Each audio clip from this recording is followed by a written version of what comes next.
What's up everyone, it's me, Wisens, back at it again with another video. Today's video is a massive one. It's the official announcement for my Steam game called Omnitsu, which is like Vampire Survivors, but you're a ninja. That's why I would love to take a second for today's sponsor, me. The store page is now live on Steam, so go wishlist it. There's a link to the game in the description below. I made some huge changes to the game today, so let's get right into it. The first thing I started working on was some new menus. Since we have a simple game loop going, I figured now would be a good time to add in a main menu, character select, and level select. It is pretty basic at the moment, but as long as it works right now, I'm happy. I'll make it look pretty later. Here you can see me selecting my starting character and level. Once we are in the level, you can see that I have started playing around with how the map tiles can look. I've made some very basic buildings to spruce things up. A few other things have been added, such as an upgrade system to my weapons. Here you can see that when I level up, if I have a certain weapon, it will ask if I want to upgrade it. Right now it just shows the stat increases plainly, and I'll have to change how these boxes look later. I've also been playing around with the idea of going to different places in the map. My big idea here is that a dungeon can randomly spawn, allowing the player to enter at will. Right now it is super basic, but my idea was to make the dungeon a small gauntlet that the player has to get through, and at the end there will be a boss. If the player manages to get past the boss, they'll get a special reward. I feel like this will be a cool idea to spice things up during normal gameplay. I've started playing around with the particle system, and look what I came up with. A poison gas cloud that damages any enemies inside of the cloud over time. It was a bit tricky to get down at first because I haven't messed around with the particle system too much, but this was a great learning experience and a potentially cool new weapon to keep. Here's another new weapon that I've made called the katana. It is one big particle system that sweeps around the player, damaging any enemy that comes within range. The cool thing about this one is that as it upgrades, the sweep gets bigger and bigger, which can be a great area of effect weapon. Now here's something cool that I'm pretty excited about. A dagger weapon that I've called a magical dagger for now, that rains down upon the enemies. As it upgrades, more daggers spawn. However, there's just one problem with this weapon. If the enemy dies before the dagger gets a chance to come down on it, it doesn't do anything. Maybe I could make it come down faster or have it come down instantly. Anyways, I'll experiment with this weapon a bit more and see what I can come up with. Now that we have a bunch of cool new weapons, I decided to work on the way the map generates. After many tries and fails, I eventually came up with this solution. You can see here that as the player moves, the tiles spawn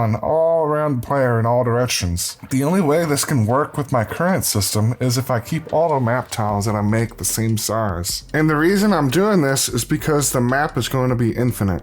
Speaking of new map tiles, check out this new tile that I started working on. Since this map is supposed to be city themed, I made a small town which I can hopefully turn into a city in the future. When it comes to these sort of things, I struggle because I've never been an artist. But for what this is, it looks quite nice so far. This should have been done a long time ago, but I finally made the gems attract to the player. You can see here that the gems move to the player when he gets close. Right now the range seems a bit small, so let's expand that to be a bit bigger. Now it looks a lot better. And I also might have a player upgrade that increases this range as well. I have some other plans with the gems, but it's a secret right now. Now for the main event, new characters. I finally added in new characters and animations. I even added in an enemy. Here's all of the playable characters I added in so far. I even have some ideas on how to unlock new characters, so be sure to stay tuned for that. The last thing I added was an end screen. When the player dies, the game is now able to show stats for the game, including damage dealt, what the player level was, etc. It was a little difficult to figure out just how to track each weapon individually. After a bit of trial and error, I eventually just implemented the kill counters onto the weapons themselves, making it easy to keep track of the numbers. The total number doesn't add up all of the weapon kill counts, funnily enough. It's its own number, so fingers crossed that it will be accurate. I'm pretty happy with where my game is at so far, and I feel like it is moving along quite fast now that I'm getting the hang of things. It's really exciting to have my game on Steam now, and I hope to have a release date ready soon. Once it's ready, I'll be sure to announce it. In the meantime, be sure to wishlist the game on Steam, and you can look forward to more updates and more videos going over my game dev journey. And with that, I'll see you next time.